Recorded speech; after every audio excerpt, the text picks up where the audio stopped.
pour compléter le cours de macroéconomie sur le produit intérieur brut et plus particulièrement sur la parité pouvoir d'achat.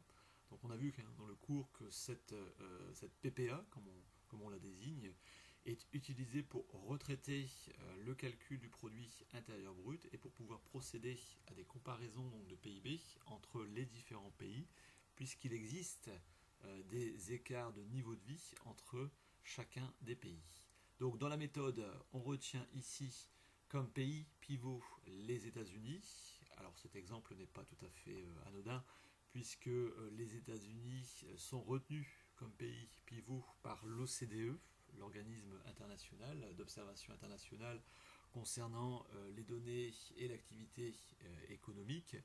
Et pour le calcul des PIB retraités de la PBA, eh bien, ce sont bien les États-Unis qui sont pris en considération et retenus comme pays pivot. Dans notre calcul, eh bien, retenons la France.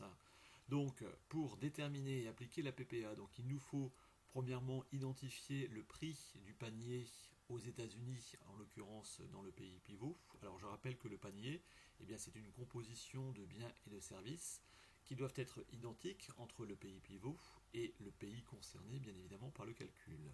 Donc, une fois que ce panier est déterminé, on applique les prix correspondant à chacun des biens et des services qui composent donc le panier en question. Donc là, en l'occurrence, dans l'exemple, ce prix total du panier est de 10 $.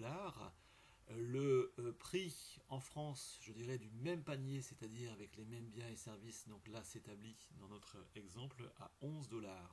Donc ensuite, nous pouvons déterminer le ratio de prix, qui est le prix du panier du pays concerné par le calcul, donc ici la France, que divise le prix du panier du pays pivot, donc les États-Unis. Donc ici nous avons 11 divisé par 10, ce qui nous fait un ratio de prix de 1,1. Ce ratio de prix, eh bien, on va l'appliquer au PIB du pays concerné par le calcul. Donc ici, la France. Donc admettons que le produit intérieur brut de la France est de 2000 milliards de dollars.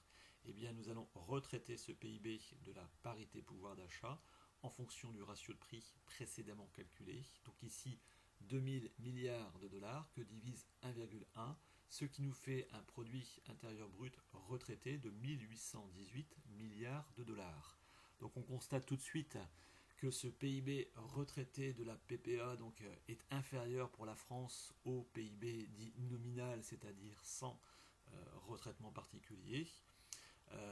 La raison est assez simple, en l'occurrence dans l'exemple, cela signifie que le niveau de vie aux États-Unis est plus élevé que celui de la France, ce qu'on constate donc dès le départ, parce que pour un même panier de biens et de services, donc pour la même chose, eh bien aux États-Unis, avec moins de prix, on peut acquérir ces biens et services comparativement à la France. Donc ça signifie bien qu'il y a un niveau de vie qui est plus élevé là en l'occurrence, dans notre exemple, aux États-Unis que par rapport à la France, d'où cet impact, d'où un PIB donc français qui est non pas de 2000 milliards de dollars, mais de 1818 milliards de dollars dans notre exemple. Voilà, mais je vous remercie de votre attention et si vous avez d'autres questions par rapport à cela, surtout n'hésitez pas à me contacter. Mes coordonnées mail donc, sont sur le site à la rubrique Qui suis-je. Voilà, je vous remercie.